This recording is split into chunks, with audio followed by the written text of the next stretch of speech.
This lesson is on both defining and reducing square roots. So essentially what we're asking here when we find a square root is what number, when we square it, equals that value. What I mean by that is if I have the square root of 25, I'm saying what number times itself equals 25. And of course that answer is 5. 5 squared would equal 25, but also, so we know 5 squared equals 25, but also negative 5 squared equals 25.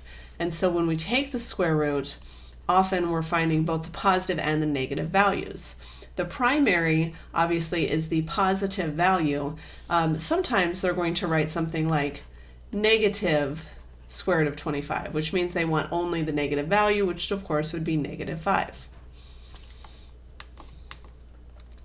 So perfect squares are things that you're going to want to be very familiar with. And if you have the time, if you have a few minutes, I would take some time to sort of memorize what all of these are. So the root is 1, the square is 1. The root is 2, the square is 4. That means 2 squared equals 4, the square root of 4 equals 2, etc. So this is a really great chart to have, especially if you have it right here. So for instance, if I ask you to find the square root of 169, instead of having to get your calculator out to find the square root of 169, you can just know that it's 13 because you have this memorized. So obviously this is all the way up to 15. I'm guessing that most of them up through 10 you probably know already just from knowing that 7 times 7 is 49, 9 times 9 is 81, etc. We're going to work a little bit on reducing square roots. And so if you have a perfect square, you're just going to go ahead and take the square root of that. If you don't have a perfect square, sometimes we're able to still reduce it to take out some perfect squares. So let's take a look.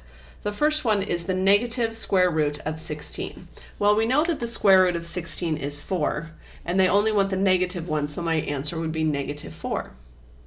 Now notice that this one is different. So this one I have a negative on the outside. Here they're asking for the square root of negative 25. So what they're saying is what number times itself equals negative 25? Well, it can't be 5 because 5 times 5 is positive 25. And it can't be negative 5 because negative 5 times negative 5 is also positive 25. And so I can't reduce this square root at all. Now there is a trick to this, but we'll learn that later. So for now, I cannot reduce this, okay? 24, not a perfect square. However, I can break this down and say, is there a perfect square that goes into 24? Well, 4 goes into 24, so 4 times 6 is the same as 24. But I can find the square root of 4 to be 2, and the square root of 6 I can't do anything with, but that is how we would reduce our square root, is to find a perfect square factor that goes into it. For my last question, I have 50, and 50 is not a perfect square, but 50 could be rewritten as the square root of 25 times the square root of 2, and we know that the square root of 25 is 5, so 5 radical 2 would be the reduction of radical 50. Let's try a few more that are a bit more complicated. So fractions and decimals, of course, can have square roots as well. When you're dealing with a fraction, it might be easiest for us to think about taking the numerator and the denominator and taking the square root of each. Of course, this is a negative. So the square root of 1 is 1, and the square root of 4 is 2, and we keep the negative on the outside. For 0.04, I know that the square root of 4 is 2. The square root of 0.04 would be 0.2. Again, typically we're going to use just that principal square root unless they specify they want the negative. Otherwise I could write plus or minus 0.2. Again, this is a fraction, so I'm going to break this down into the square root of 25 over the square root of 36, which of course would be 5/6. Here are several for you to try, so do all three, then press play to see how you did. For my first, I'm reducing a fraction. Now this one is a little bit different than before. I could try to break this down into the square root of 5 and the square root of 45. If I did it that way, that's just fine. I would have the square root of 5 and the square root of 45. Then I would have to try to reduce the 45, and the 45 would be, 9 and 5. 9 and 5 would give me a 3 on the outside, so I would have negative radical 5 over 3 radical 5, and my radical 5s would cancel, which would give me negative 1/3.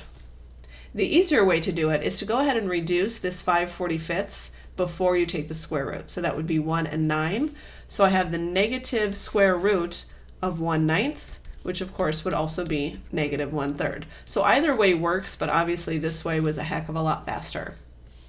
For my second, I've got the square root of negative 36. We talked before about not being able to take the square root of a negative. So for right now, until we learn a new method, I can't do anything about that.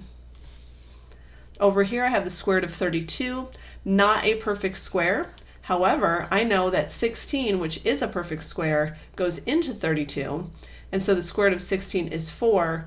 The square root of 2 is a decimal, so we leave it in the square root. So 4 radical 2.